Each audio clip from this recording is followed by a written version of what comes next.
Hello and welcome to In Focus. I'm Lyla McBrearty, a student photographer here at Bucks and your host. I'm joined here by a special guest and a great photographer, John Angerson. Hi. Hi, how are you? Yes, I'm good. Yeah? Ready to go, ready to rock. Okay. Cool.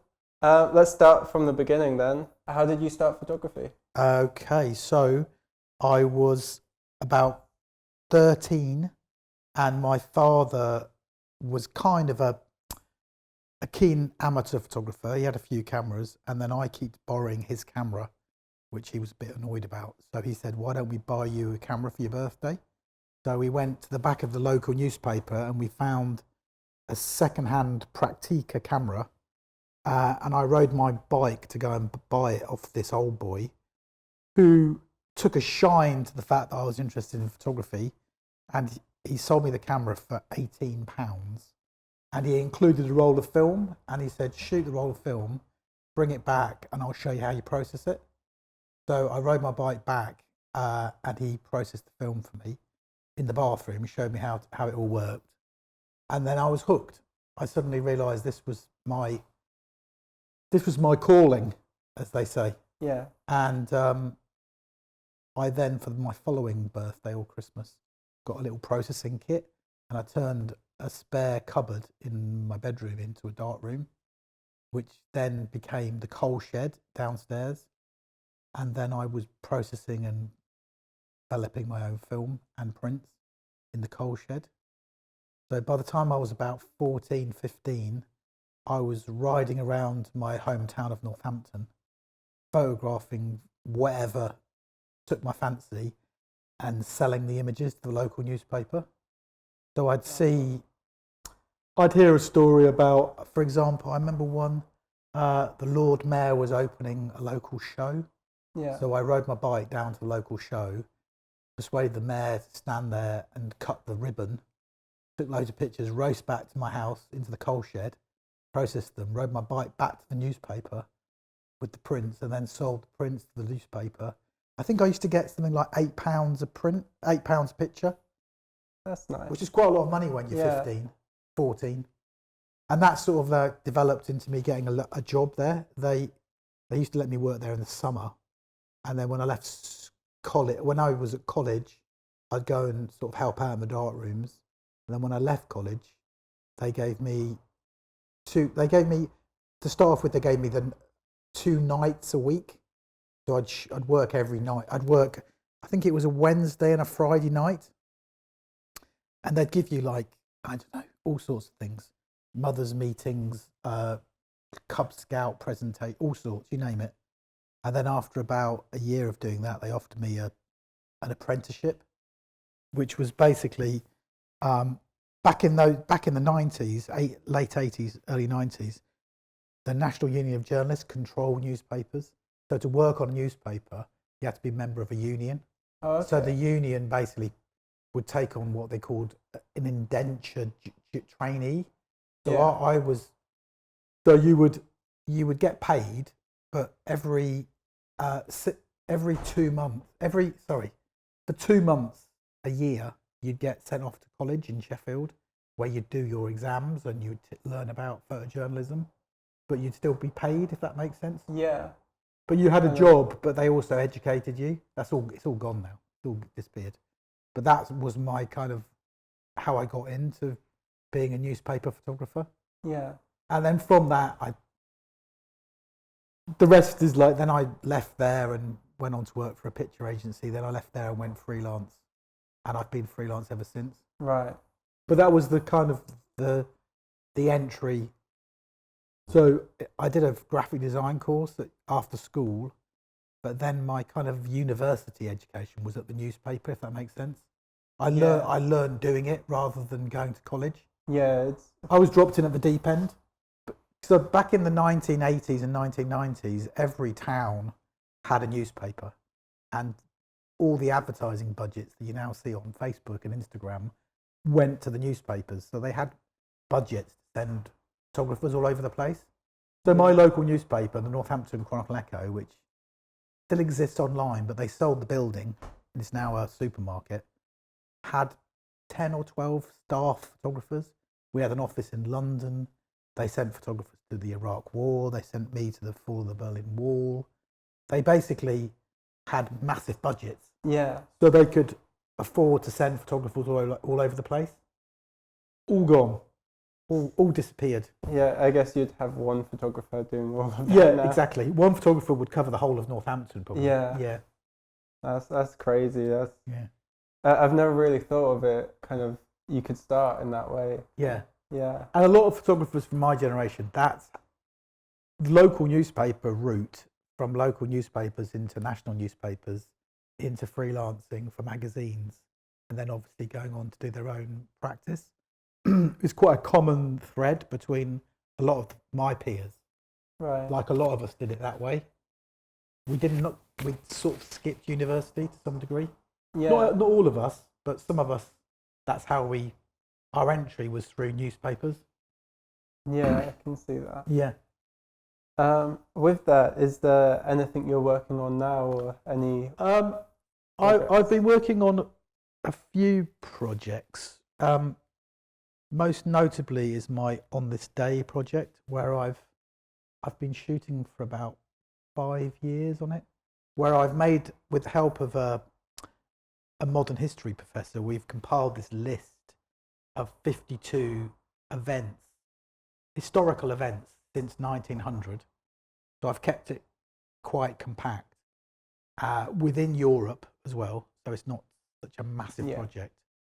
And I've been going to the site on the actual day that it happened. For example, the fall of the Berlin Wall, happened in, I can't remember the date now. I think it was was it in June? Anyway, let's say it was June.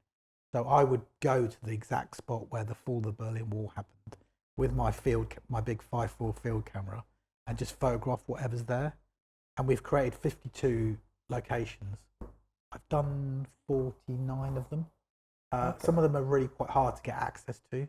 Like last week I photographed the outside of the Iranian embassy in London, which was there was a siege there in 1980, and your listeners are probably all too young to remember it. It was the first sort of live event on TV, right? And the BBC ran it live, and the SAS stormed the building live on telly, and some Iranian radicals had taken hostages.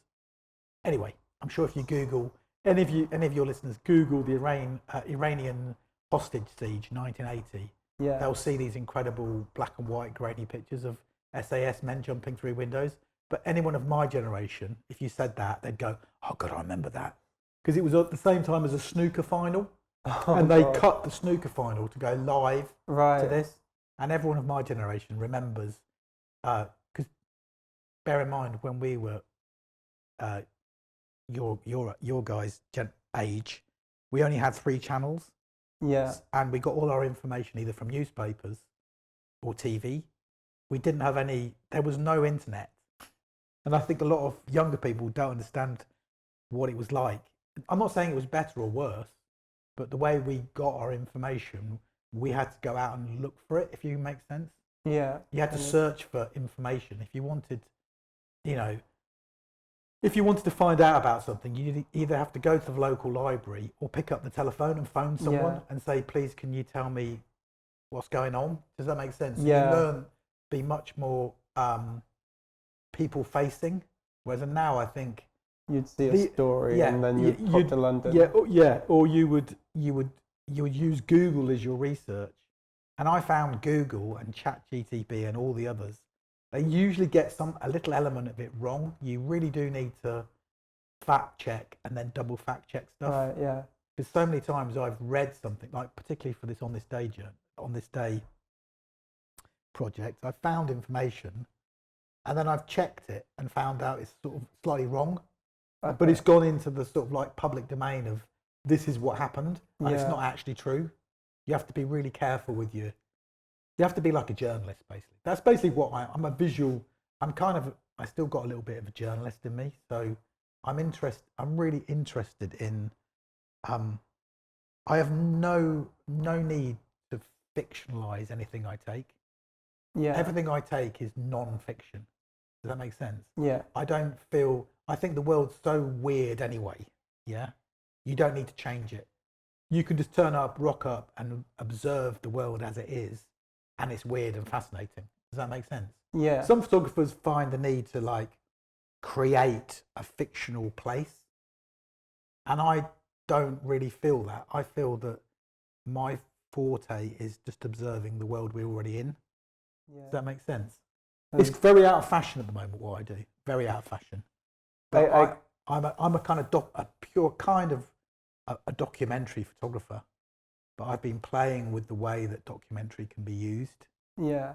By using archive material and, you know, shooting it all on a big field camera and messing with the whole kind of notion of it. Does that make sense? I guess with it, it's kind of the saying, the camera doesn't lie. The camera doesn't lie. It kind of does, because I'm behind, the photographer's behind it. So I've got all my prejudice. Or you know, I'm editing it. I'm deciding where to go. I'm deciding how it looks. So it is a kind of fib, but it's my fib. Yeah. It's my prism. I'm seeing the world through my prism. I'm not for 1 minute saying this is the truth. Yeah. I'm saying this is kind of my truth. And if you want to come along with me on my truth, great. You know, Yeah. does that make sense? I'm not for 1 minute suggesting that it's fully truthful, because I've obviously got my own prejudice that I add to it. But I just sometimes think you can overthink photography. Yeah. Yeah. And it can just be, as you know, some of my best and favorite images are ones that I haven't even realized I've taken. They're kind of quite spontaneous and just like raw. Does that make sense? And they weren't, I didn't go out specifically to make that work. It just sort of appeared. It's sort of opportunist. Does that make sense? Yeah. And some of my best pictures, like the one that from the fall of the Berlin Wall, is a black and white shot of an East Berliner and a West Berliner meeting. Yeah. And they're sort of cuddling each other. I hadn't even realized I took it because it happened so quickly. I just picked the camera up, pressed the button, and like was pushed along with the crowd. And only when I got back to the darkroom did I see it and suddenly thought, oh wow, that sums up everything. Yeah. But I don't remember or feel taking it. I think that's what I love about photography, though, kind of the technicality of like, you can have everything perfect, but then it can also be, you can have everything just on a whim at the same time. Yeah.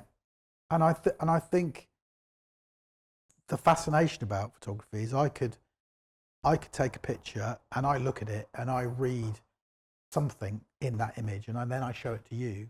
Yeah. And if you wrote down what you saw in that picture, it would be completely different to what I saw. It's kind of like a multi-purpose, multifaceted language.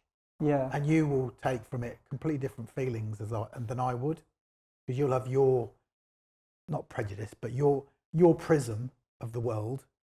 You'll see that picture through your prism, and I'll see it through my prism, and we'll probably see a different picture, but we'll see different elements of that picture. And that's what the joy of photography is, I think. Because so many times I've showed my work to people and they've gone, oh, and they've said, I've seen this, or I see this. I've got one picture that I shot from one of my books, and it's actually a picture of sugar beet, pile of sugar beet. So many people have thought it's like, and I think this stems from like images being burnt into our collective consciousness. There's a very famous picture from Cambodia of a pile of skulls, of heads, from the Khmer Rouge, I think it was. Yeah.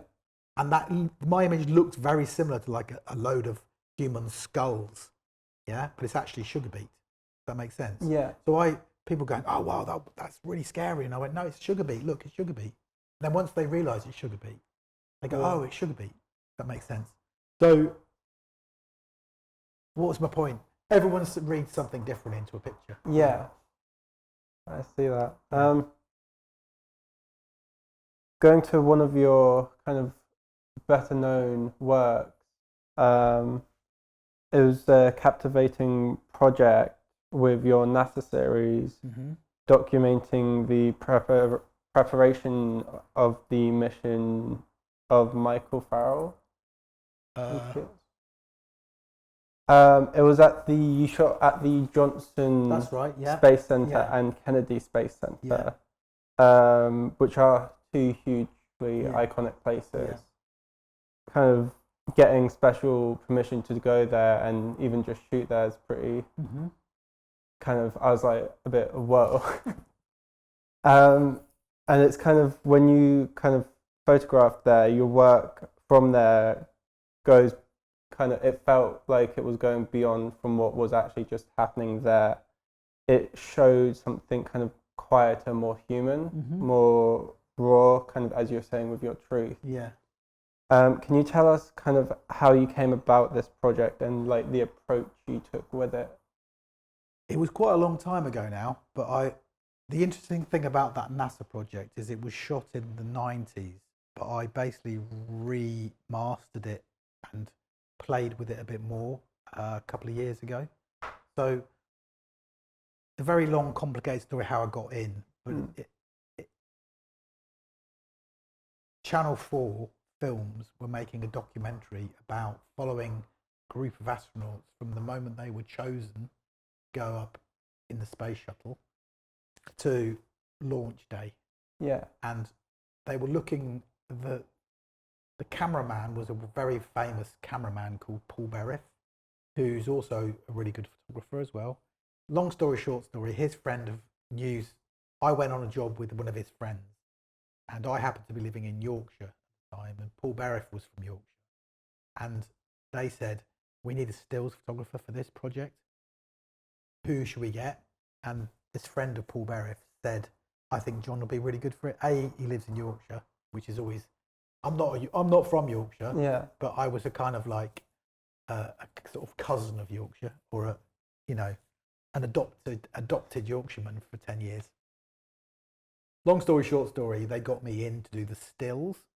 Okay, so whenever you do a film of any type, they need still photographs to publicise the film. Yeah. But the really interesting thing about Paul Berriff is he shoots in the very old-fashioned documentary style, as in nothing, it's all shot in real time. Yeah, right. There is you cannot speak. Yeah, no one in the crew can speak. No one in the crew can stop. Yeah, the camera is always rolling, and basically the film is made up with whatever happens. It doesn't really happen very often anymore. It was a real thing in the 90s. Yeah, it was known as cinema verite, where it is pure. Yeah, the cameraman and the sound man and the clapperboard loader and the stills man, i.e. me, shoot as it is. So to walk into the room and they'd always be shooting, but you would not ever have a conversation with them. Yeah. Are you okay? But the problem with that, as a stills photographer, you can't really do anything. You can't really get in the way and you can't really shoot it. So what was basically happening with that particular series is Paul Berriff and the sound man and the film loader would be shooting, and I would wait until they moved on to somewhere else within like a room or in the space center. Yeah. So I then photograph the remnants of what they'd done. Okay, and that's why I think they look so intimate. Is because I was part of that kind of like immersive, embedded machine. Yeah. Does that make sense? Although I was photographing separate from the film crew, but all the astronauts after Paul Berriff, we were there. Paul Berriff was there for probably about 4 or 5 months.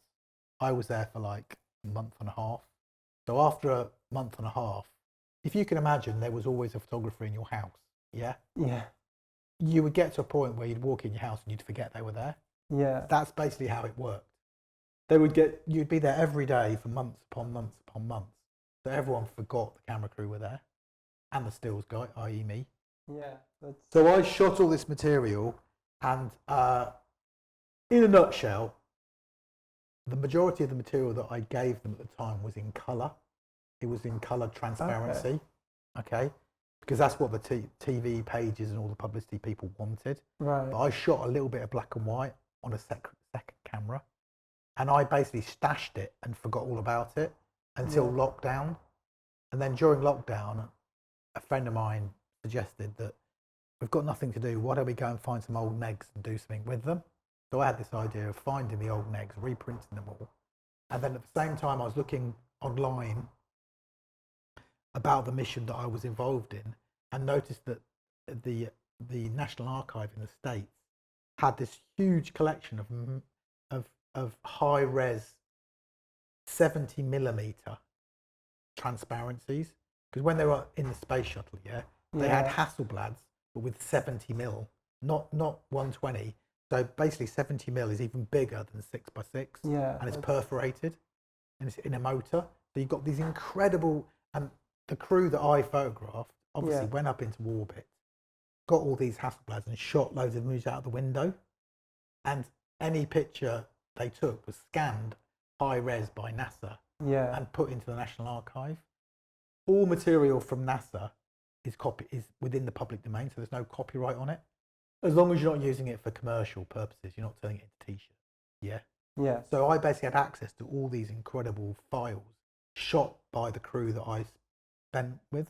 So the work, I started playing with my images in black and white and the archive that they'd shot on 70mm. Okay. And then a friend of mine had no work because it was in the middle of knockdown. We quickly put together this sort of like, it wasn't really a book, it was more of a kind of like, it was a Berliner format, like, it wasn't a zine either. It was a cross between a zine and a book. Anyway, it sold out within like 3 weeks. Because I didn't realise there's a cult following around anything to do with the space shuttle. Because the space shuttle no longer exists. But there's a massive cult following with anything to do with the space shuttle. So that's the story, basically, in a nutshell. That's pretty cool and crazy. Yeah. Sorry, I'm just thinking about the cameras you were talking about.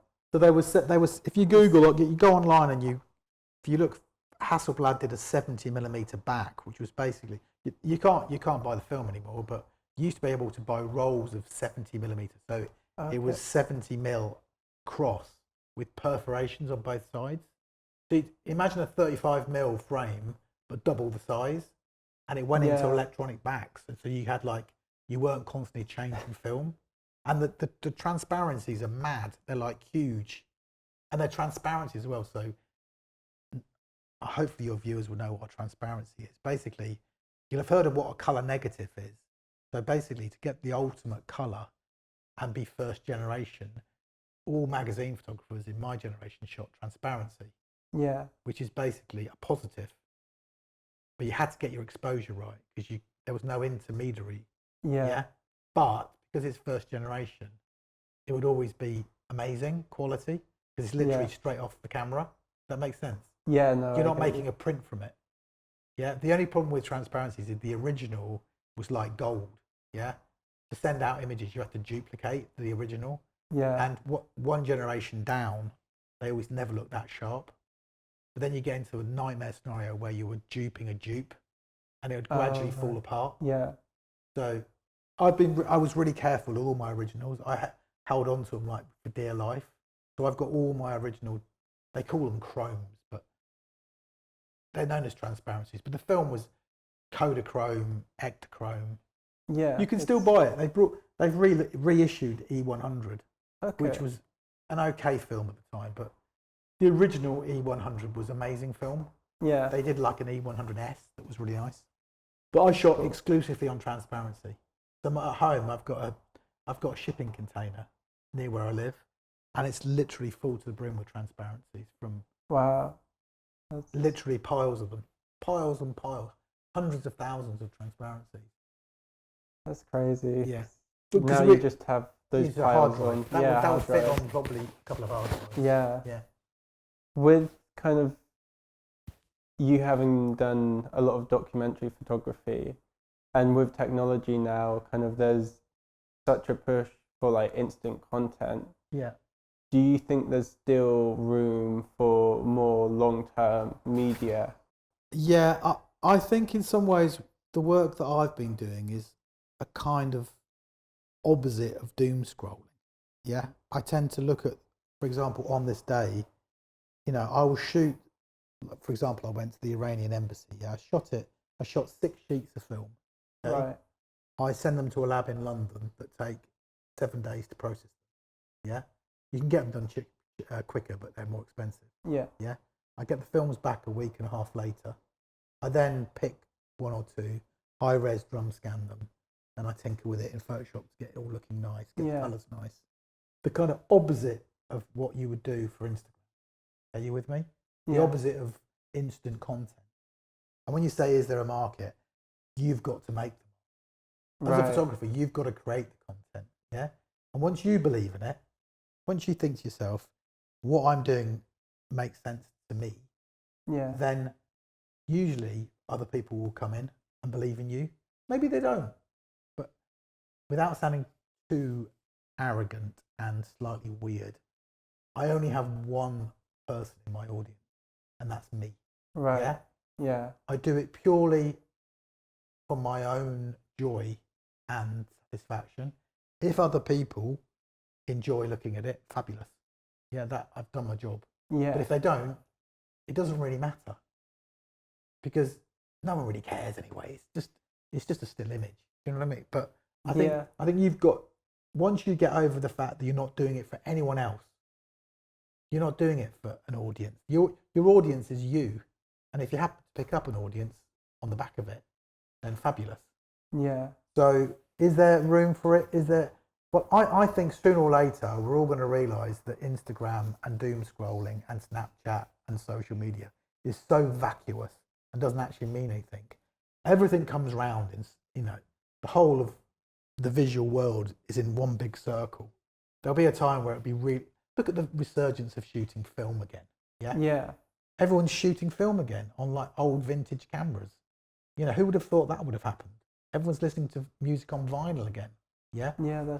There's going to be a backlash to the mind-numbing dopamine hit of Instagram, and people will get their dopamine hits in a much slower, thoughtful, considered way. And I'm hoping that's where I come in, where you can just buy one of my books, or you can, whatever it is, and you can sit down and, with a cup of tea, and you can like absorb it, and you're not just going, oh, next. You're feeling an experience. You're going like next. Yeah, you're just a bit slower. Yeah. Yeah, no, that's a very good way of seeing it. Yeah. With that kind of, what kind of achievements do you feel your favourite achievements you've made throughout your career? My finest achievements? That's a really hard question. Obviously, my daughter and my wife are, not that my wife is my achievement, but my daughter's an achievement. Good question. You can keep it photographically if it helps. I think my two things. I think my English journey book that I did was like a sort of, it was quite a big project to try and do, and after one or two failed attempts at it for like a couple of years, I did the journey once, and it was a bit of a disaster because I'd got too wrapped up in, I was too literal with what I was trying to do. But the second and third time I went round and the book came out, and it was actually I felt quite proud of that moment because I'd had so many disasters trying to make it. And it felt like a real achievement to be able to actually finish it. Because at one point I was thinking of completely forgetting it because it was just. Yeah. I think sometimes I'm my worst enemy because I push the idea to a point of where I've done it so much. I over deliver to myself, but then sometimes that over delivery makes me go off the whole project in the first place, or it becomes out of date. So what started off as a really good idea, by the time I've finished it, it's kind of all old and like a bit old-fashioned because I've spent so long creating it. And also, my perfectionism sometimes hampers me. They say that, what do they say? There's a saying, isn't there? Tidiness is the enemy of progress. Yeah. And I am really bad at that. I sometimes will not start work in the morning until I've tidied my office. And everything is perfect and I've dusted every surface. It's just a way of avoiding doing it, basically. I always have a very tidy office, but recently my office is getting more and more untidy because I've moved office, which I think was a good thing. Although whenever I walk in, a little part of me goes, got to deal with this mess. It's not really a mess. Most people wouldn't see it as a mess. Yeah. But in my mind, I think I've got mild OCD. Yeah. I don't think it's anything that I could write or talk about, but I do know that I have some weird stuff going on in my head sometimes with, I can't do that until my pens are all neat. But it's just a way of avoiding the inevitable. Procrastinating. Exactly. Yeah. With that you kind of went over your projects as being a bit of a challenge, but is there any kind of big challenges you've faced photographically throughout your career? I think one of the hardest things about being a photographer is finding a way to continue doing your own work and being able to fund it. It's the old art and commerce debate, isn't it? And it's a really fine line. Whenever I do loads of personal work, it obviously costs lots of money. Yeah. And then you do too much of it, then you get really paranoid because you're thinking, I'm spending all this money and I'm not making any. Yeah. And then suddenly it flips on itself, and then the commerce kicks in, and you spend like 2 or 3 weeks doing commercial work, and you kind of hate yourself because you think, I should be out doing my own. Yeah. I should be an artist. I should be floating around the country being an artist. But then you realise you've got to put 2 different hats on. Yeah. And you've got to kind of weigh them up every so often. Don't do too much commercial work. Don't do too much personal work. Find a middle ground. Then obviously if you're a bit skint, try and get as much commercial work as you can. Or if you're feeling a little bit jaded, do the opposite. It's just the balance is hard. Yeah. No, because it's a very fickle industry. It's very fickle. Yeah. You're either golden boy or girl for with a magazine or something, and then suddenly they forget about you. Someone new comes along, and you don't hear from them from 6 months, and then randomly you hear from someone like 2 years later. Oh, hi John, can you do a job for us? Yeah, right. I haven't heard from them for years. Yeah. You get in and out of favour. I don't take it personally. You can't take it personally. Yeah. It's just that you've got to see it. You've always got to try and spin it on its head with like empathy and put yourself in their position. You imagine a picture editor for a magazine in London. How many different photographers they can choose from, yeah? And how many different photographers are hassling them for work, yeah? Or like even commercial work, there's so many photographers. And my experience with being commissioned, it's normally consistency is what gets you work. It's a recommendation to start with. Someone recommend it. You never get it from advertising. Forget advertising yourself as a photographer. It's kind of pointless in my world. It's normally, a magazine editor uses you for one job. You do a good job. You get it. You're perfect.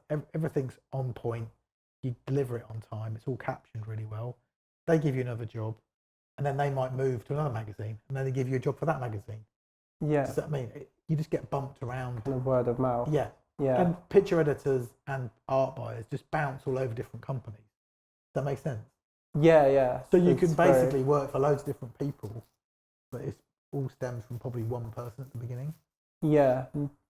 You studying at uni, you don't really get to see that, but hearing you talk about it, it does kind of. Yeah. I see it more now. Yeah. What advice would you give to emerging photographers? I know you said like find an even ground, but if they were to stay true to their authenticity whilst doing photography commercially, what advice would you give to them? My advice to them is very simple. Yeah. If you want to be a successful photographer when you leave university, your portfolio and your whole, I hate to use the word brand, but it is kind of your brand, has to be unique, has to be out of the ordinary. Yeah. There's no point creating a portfolio that looks like anything else that's gone before. You have to be very, very unique. You have to have a certain, and everything you touch, everything that's associated to you, yeah, however small, has got a unique look. Are you with me? Yeah. Be that your social media accounts, be that the way that you design things, the way your logo sits on your website, everything, yeah, has to be on point. There's absolutely no point leaving here and not having everything on point, yeah? Because there's 1,500 people behind you just for one job, yeah? There's so many photographers now. Everyone it's become a very fashionable career, yeah? But to make it and to get, repeat continuous work, every single thing you touch, you've got to ask yourself, do I want people to see that? Yeah. If in doubt, don't put it out. If you take a picture or you want to post something or whatever, if there's like an element of doubt in you, don't let the doubt take over, because you never post anything. Yeah. But if a little part of you thinks that could be better, we all know in our heart of hearts, yeah, if something is good or bad.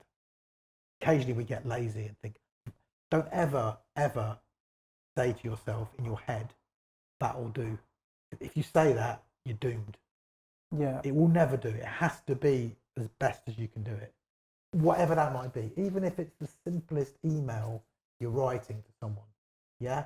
You check it, you double check it. If necessary, you put it through Grammarly to make sure that there's no typos. Yeah? Yeah. Everything. Even down to the way, your punctuation on your email is spot on. Yeah? Yeah. Every element that you do has to be the best you possibly can. If not, forget it. Not forget it, but that's a bit harsh. No, but it's just very weird to hear. Believe me, there is thousands and thousands of photographers and image makers out there, all sniffing for the same work. Yeah. And you've got to be the one they think, oh, he's reliable or she's reliable, and they'll do a good job and they won't give me any shit. Yeah. They won't start ringing me up. I've heard horror stories from picture editors. I've had stories of people commissioning a photographer. I can give you a few examples. Commissioning a photographer to go and do a portrait of some artist or author. Yeah. Yeah. And the photographer ringing the picture desk, the director of photography, saying, oh, hi, I'm at the job. I can't find anywhere to park. Yeah. Oh, right. Okay. Yeah. I mean, what? Then as a picture editor, so someone commissioning you, however that might be, they just want to know they're going to get the job done. They don't want to ever hear from you, and they don't want to hear your trouble. They don't want to hear your hassle. Yeah, that's what they're paying you for. They're paying you to basically problem solve. I want a picture of X. Yeah, they don't want to hear from you saying, oh, I'm late. Sorry, I missed them. Yeah. They don't want to hear that. You've just got to say, here's the work. Here's the captions. Here's 20 pictures to choose from. Okay, thanks. Yeah? Yeah. They'll use you again because they know that you're going to turn up again. Yeah? And I've also heard another photographer who basically, they agreed a fee. Yeah? Right. And then the photographer went out and shot it, came back from the job, and then rang the picture editor, and the picture editor said, oh, hi, where's the pictures they're being run next week. I've decided they're worth more, so I want paying more money. Right. I mean, he's never going to be used again. Yeah. So he's basically agreed a fee with the picture editor. He's gone out, shot the job, then decided he wants more money, and then basically blackmailed the picture desk for them to get the pictures by saying, I want money. I mean, that's outrageous behaviour. Yeah. And silly. I think in the end they had to pay him more money, but you can guarantee he'll never be phoned ever again. Yeah. Yeah. So is that fair advice? So yeah. Be a decent person. Be a decent person. Take. You're being paid and commissioned to basically problem solve for them. Yeah. You're their feet on the ground. Yeah. They want you to go and do the job. They don't want to hear of the hassle you've got. They don't want to hear your stress. Yeah. Yeah. You've got to manage your own stress. The fact you might be late, you can't find the building, you've been given the wrong address. You don't ring, like a friend of mine said once. I think it's a lovely bit of advice. He said, only ever phone the picture desk if you're about to die. Yeah. Then you're allowed to call them. Yeah. Yeah. Other than that, they have no interest in you. They've given you the job. They've given you the details. Get the job done. Send it to them. Yeah. Yeah. To the best of your ability. If you're about to die or there's emergency and there's going to be death involved, phone in and say, we've got a problem. Other than that, don't Other speak than to them. that, give them a thumbs up. Yeah, just always just say it's all good. Yeah, sorted. Yeah. Or just don't call them unless, you know, Unless there is an unless there's a problem. All you need to do is send them the link or whatever to the images and say, all went well. Thanks a lot. Here's the pictures. Thank you. I'll send the invoice tomorrow. Yeah. Yeah. And they'll come back. If there's a problem, they'll come back to you. Believe me. They'll ring you and say, "What's this?" Yeah. Maybe cut the swearing out. Sorry about that, folks. Don't worry, I can sort that out. I'm a bit taken back thinking about that. But what changes do you think are needed in the photography industry then, with kind of having this view of working professionally and everything's fine? What changes do you think there needs to be in that kind of industry, and how can kind of upcoming young photographers who are new to this industry can change this, or photographers already in the industry can change it? I think, if I'm honest, the industry's still going. Yeah, everyone talks a lot about how it's in demise. It's obviously just changed the way it works and where people are getting their work shown and used. And we've all got to find interesting new strategies of making that happen.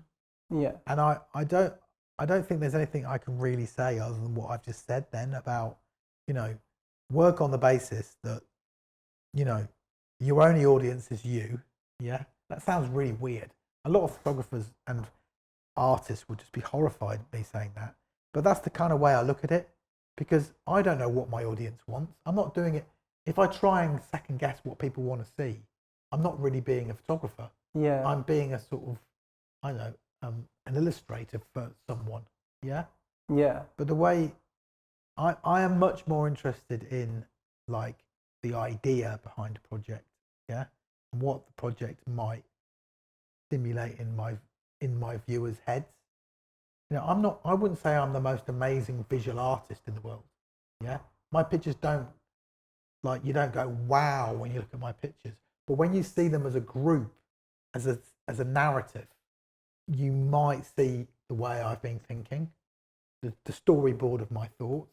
Does that make sense? Yeah. But I wouldn't say that any single image of mine is actually a kind of wow factor. There's the odd one that has a little bit of a factor, but you don't look at my pictures and go, wow, look at that picture, which I think a lot of photography is all about, particularly in the sort of amateur world.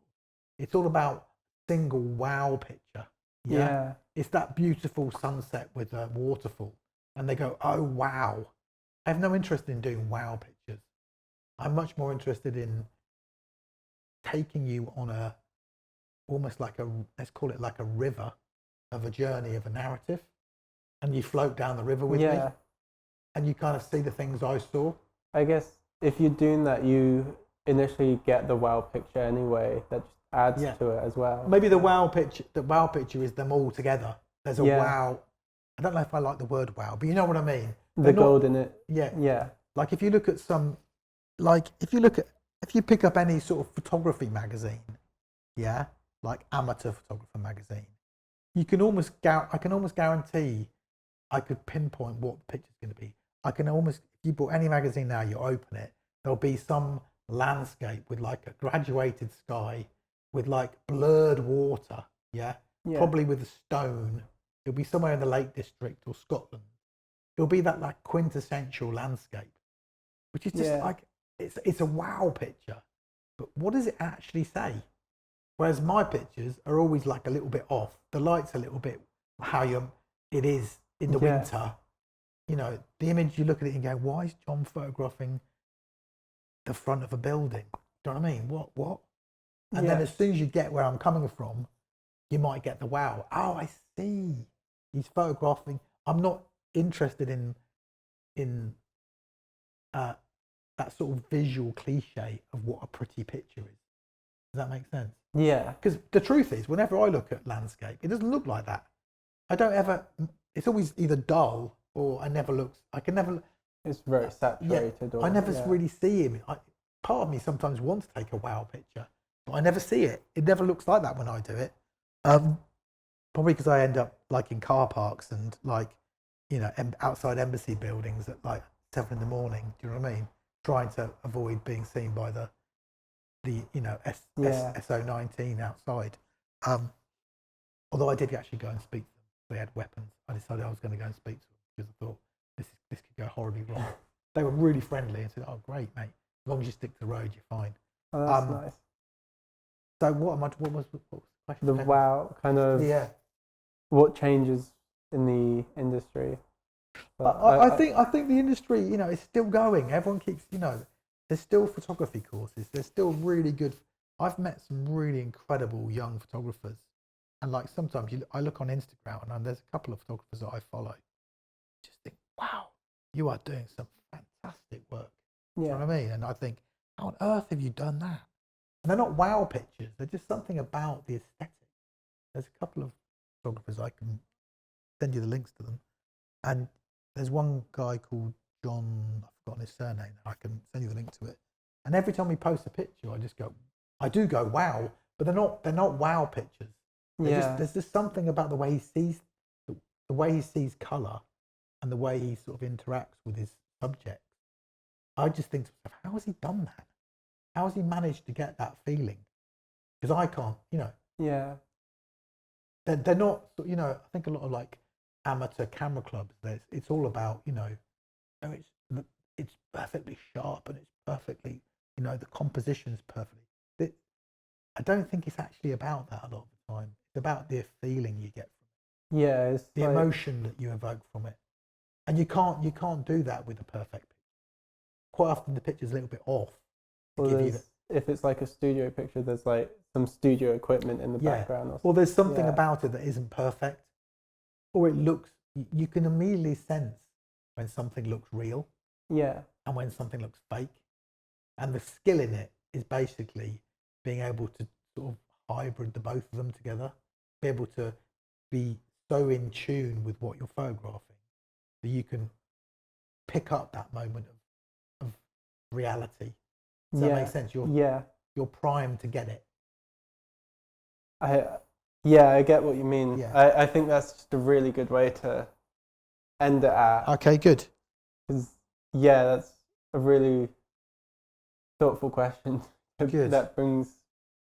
Well, thanks for having me. No, thank you for coming on to In Focus. Yeah.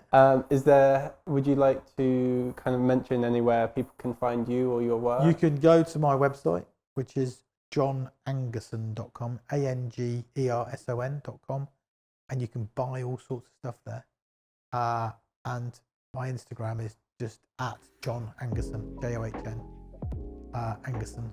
But you want to send me an email, I'm happy to talk to anyone. If they want to chat about work or stuff.